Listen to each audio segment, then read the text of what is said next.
Hey, how's it going, dudes? Another video from Rage of the Metalids today. Today I'm going to be talking about my top 10 metal band members, basically.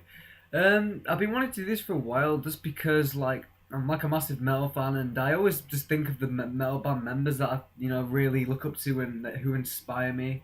I mean, not all of them are bassists like me, but they can still be inspired. Some of their, words or stories can, they can make you like them a lot more. And today I just want to walk you through, my top 10. If you want to comment below, tell me what your top 10 metal people are. Then yeah, go ahead.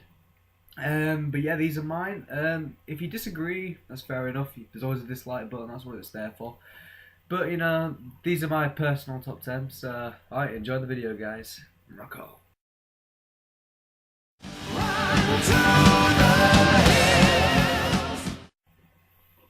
Okay, number 10, guys, it's gonna have to be Bruce Dickinson.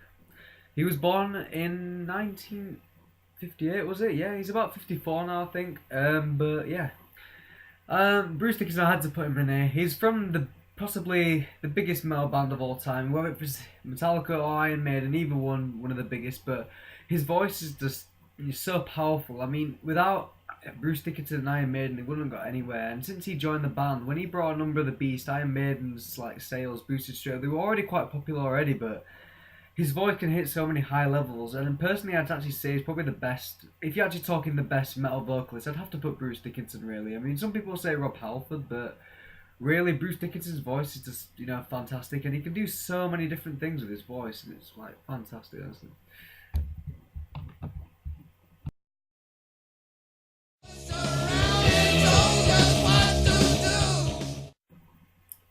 Number 9, guys, is going to be Ozzy Osbourne. Now, who would I be if I didn't put Ozzy Osbourne in here? One of the godfathers of metal. He is such an interesting person. He is like the biggest druggie that I've ever even heard of. I mean, a bit about his head off, for God's sake. So, yeah, he's a strange but funny guy.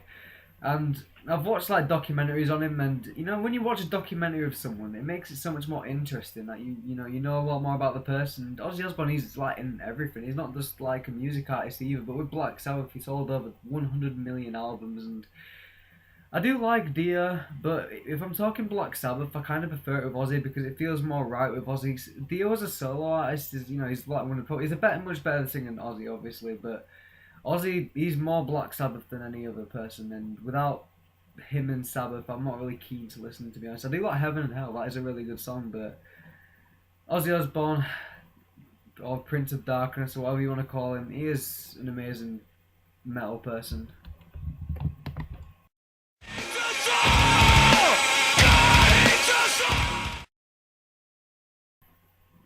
Okay, guys, the number 8 is Tom Araya from Slayer, who is the main singer and the bassist. Like, what I like about Tom is that he may seem like a really evil person, but he's actually not. He's actually a Catholic now, and a lot of people can't accept that. And there's all those stupid Christians who think, "Ooh, yeah, he's an antichrist and he's doing all this stuff," but it's actually mainly Kerry King who actually writes all the antichrist stuff, and then he just sings it. But he used to be an antichrist, but he lives on a farm and everything now. He's not exactly that, but he's just when he's on stage, you can really feel the power of his voice, and he's like, it really creates an atmosphere. And I know his voice isn't exactly good, but it really like creates like a dark atmosphere. Like especially if you've watched the Big Four live, like with all the red lighting and his voice, it makes everything sound really good. And they were like the first band to properly go into the darker side of music instead of because everyone was kind of scared to sing about it, but Slayer went out there and did it.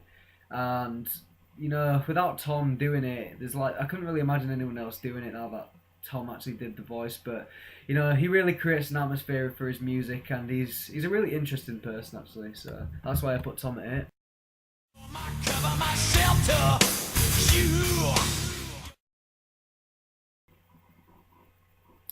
Okay, guys, the next one, number 7, is James Hetfield from my favourite band, which is Metallica.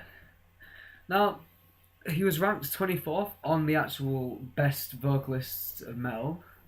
I think, was it greatest metal? I don't know. Anyway, but yeah, I love James Hetfield. I mean, he is my if he's out of my favorite band, I do have to put him in there. And without James and Lars, there wouldn't be any Metallica. Some people say like maybe James and Lars are kind of the downer points of Metallica, but without James, he does actually have a really good voice, and he can go from singing really soft stuff to like quite heavy stuff. And although people may not like the change when he started to do like country music and like load and reload, but it actually, it's good that he can actually try some different stuff. I mean, some bands will just stick to the same stuff and then people will just get bored. But especially in the Black album, I thought his voice was, at his peak. To be honest, his voice was like really powerful in that. I mean, the first like Kill 'Em All, it was kind of screechy, not exactly annoying. I mean, I did love it, but I thought I could really feel it in this album. And James Hetfield, he's always really funny to listen to on stage. I mean, although he's very had arguments with his Dave Mustaine, but I like James Hetfield. He's a cool guy. That's why he's number 7. Everything is turning fast for me. My ears are running. And number 6, guys, is Corey Taylor from Slipknot. So moving on from the older metal and going into the new metal people, Corey Taylor is meant to be the best vocalist of 2013. He was ranked to the Golden Gods, and his band Slipknot, I think, were the first like big new metal band, and I think they're probably the biggest new metal band. I mean, they're actually quite high up in the metal bands. They're like, they would be in like the top 20 or something. But Corey Taylor, he's actually a very emotional person. He's kind of cool in a way. I mean, his lyrics, he's a very good at lyrics. His lyrics always make good meaning to the song, and especially like Snuff, it was written about Paul Gray, and he's like, I really like to listen to it because when you feel it quite down, his lyrics like really cheer you up because it's like you got someone to go through it with you, and he's actually quite a funny guy. I mean, he's even said in an interview that when he's with Stone Sour, he's more like his proper self, but then when he's with Slipknot, it becomes the more angry and stuff. So it's kind of like double personality there. So there's something interesting about Corey Taylor that I kind of admire about him, and he's also got quite a lot of humor as well. So yeah, that is Corey Taylor, and that's why he is number 6.